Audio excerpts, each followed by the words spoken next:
you go to these job interviews, what all the employers say, what do you want to be? And they say, I want to be a salesman. And they go, why do you want to be a salesman? They go, One of Britain's best-loved broadcasting voices, sociologist and humanist, Professor Laurie Taylor, former head of sociology at York University and lifelong Liverpool supporter. For the Teaching Challenge, we have brought him to North London to teach a form class headed by Wendy Wayland. So you're really fortunate, boys, to have somebody quite famous coming in, Professor Laurie Taylor. He's a writer and broadcaster, and he's visiting John Kelly to do a communications lesson with you. The stranger is a man with no fame for this class. So how does he plan to create a useful and memorable experience for the pupils? Welcome to John Kelly, boys. Thank you very much. Because I don't know anything about it, because I just got told yesterday. So I said, oh, this is the school we're going to. So tell me something about it, Wendy. Okay, they're a Year 10 class. There will be about 22 boys, 20 boys. They're very chatty. Well, that's good, because you see, what I thought I was going to talk about was really about talking and about how much time they spend talking, because I just looked at a thing the other day about how now, like working class kids who aren't sort of like middle class, working class kids now, suddenly their chances of getting into middle class jobs are getting less and less, because there's much more emphasis now in jobs on communication skills. You like more middle class people who, put more emphasis upon talking, if you like, talk more at home perhaps, are trained to talk a bit more, spend more time talking, they're getting the jobs. So what I wanted to do is to see how much they talked. I think they talk lots. The thing they don't do is listen.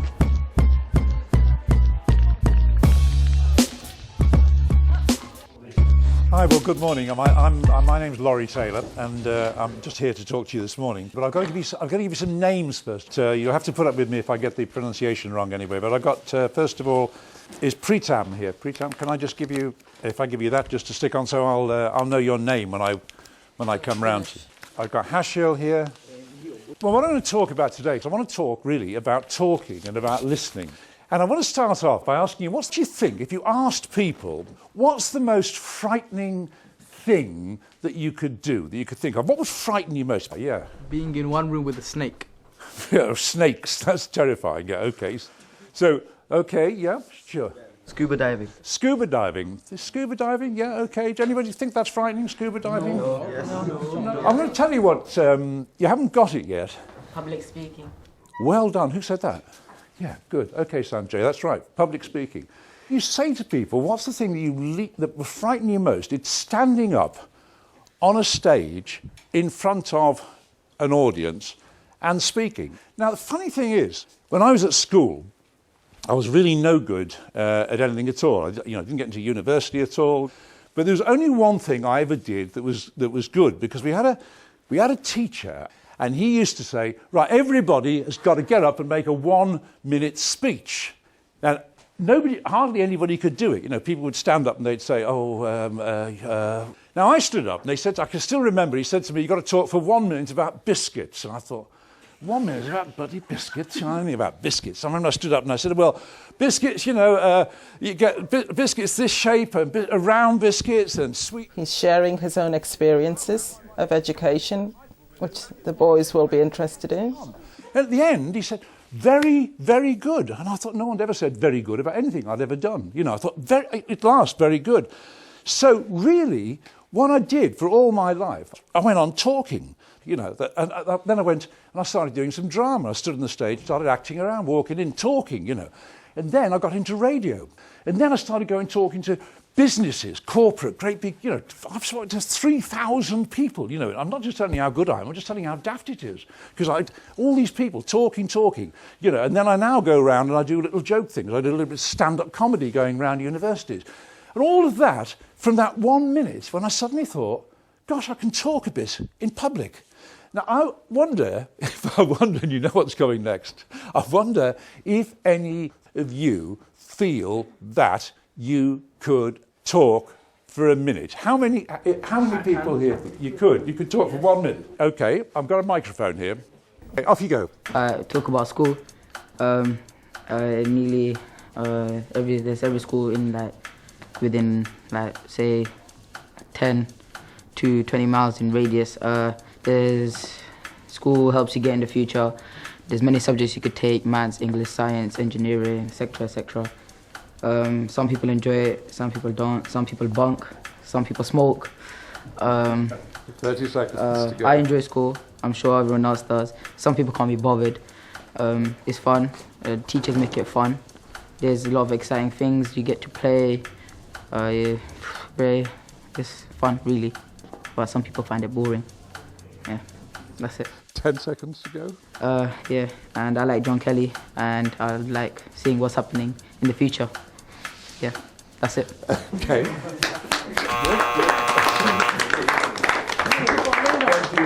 Thank you very much. It took a long time, that minute, didn't it? Was it a long time? Did any of you notice that when he was talking, something different about when he was talking, something different from when he was talking to the way I'm talking to you now? What was slightly different about what? Yeah. What was he doing? He was looking up. He was looking up. He wasn't looking directly at you. When people say about talking in public, one of the frightening things they say is that the worst thing is people's eyes. He needs to be careful now that he gets the boys back and gets their attention back. That's probably as well as he could with the sitting arranged in that way. I looked at a thing the other day. It was some statistics. And what it showed was that fewer and fewer people from backgrounds which weren't privileged were getting jobs. And there's only one reason why it is that people from less advantaged backgrounds aren't getting the jobs, and it's one reason: because of lack of communication skills, because they can't talk very well. You see, I wonder that you have time to talk, because I want to ask you this, because somebody said the reason is that people don't have time to talk because they've got so many other things to do. I mean, how many of you here regularly send texts? I mean, how many send texts? How many send texts? 1, 2... I think he should try and get more from the boys rather than just having them put their hand up, and maybe trying to find out when will they have time to interact with each other, because he could do some group work or some pair work. And this really should have started by now. I wonder, if you don't talk very much, how you get to know people well. Now, I just want to ask, looking at this class, I want to find out the two people who know each other least well. Shall I take Sanjay here? Now, Sanjay here. Who doesn't know anything about Sanjay at all? You don't know anything about Sanjay? You've no idea anything about... You don't know each other at all? Okay. Well, I'm going to ask you to come and find out something about Sanjay. I'm going to ask you, Ewas, I'm going to ask you to interview him. Okay? So... Sanjay, we need a chair out here. We just need a couple of chairs out here. Here's one chair.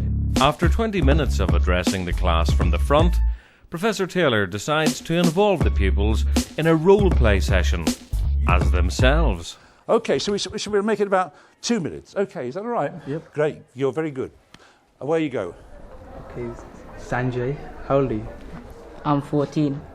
And which country are you from? I'm from Kenya. And what do you enjoy doing? I like playing tennis. Tennis? Yeah. Do you watch it? Yeah. What do you do at lunch times and break times? I play patball or football. And do you watch football? No, not really. Not really. Do you support a football team or anything? No. Now, Sanjay, you're doing great. You're doing great. Absolutely great. But it's quite difficult getting Sanjay to tell you much, isn't it? He's answering. Is there a question you think of you could ask Sanjay which might force him to say something a bit more? See, I think that sort of is a way of finding out about a real person. Because here's a person who's just across the room from you. You spend days with them and you never know anything about them. But unless you talk, you don't know.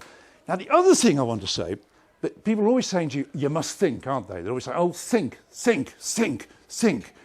Now, I reckon if you don't talk, it's very difficult to think. There's a book I read once in which one person says, I never know what I think till I hear what I say. You know, have you ever found yourself in an argument and you're arguing and you think, I didn't know I believed this. You're going, no, this is wrong, I'm telling you. And you think, I didn't know I believed that. And you walk away afterwards, you thought, I didn't know I believed all that, but I've just said it. It makes you realise what you believe. Now, I just want to ask you about arguments.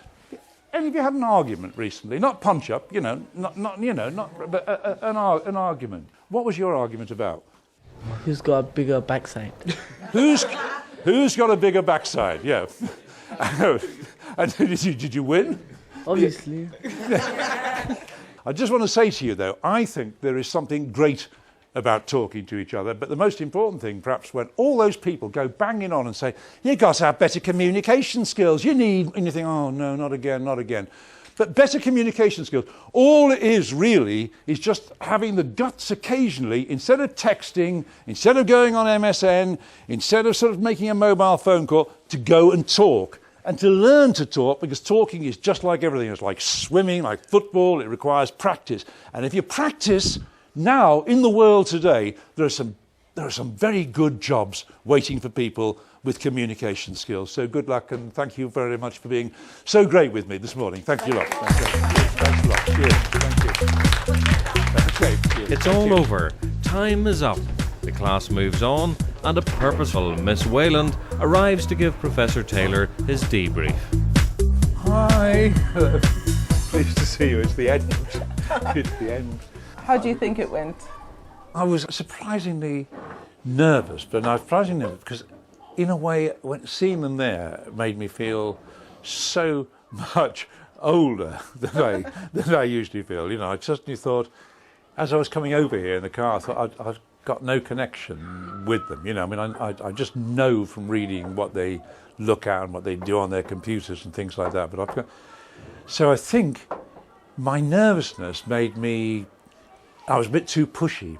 I needed to relax just a little tiny bit more, give them a bit more time. Exactly. That's what I was going to say. I was going to say that there was lots and lots of it came from you when you could have handed it over to them a bit more. Yeah. By the end of the lesson, were you happy that you'd met your objectives? What I wanted to do was first of all establish how difficult it was to talk face to face. Yes. Then to make them realise they spent very little time talking face to face. They spent most of their time online.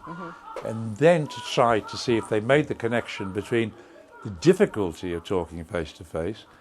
It was so much easier online that if they stayed online, they'd miss out on learning how to talk to each other, which was pretty important for jobs.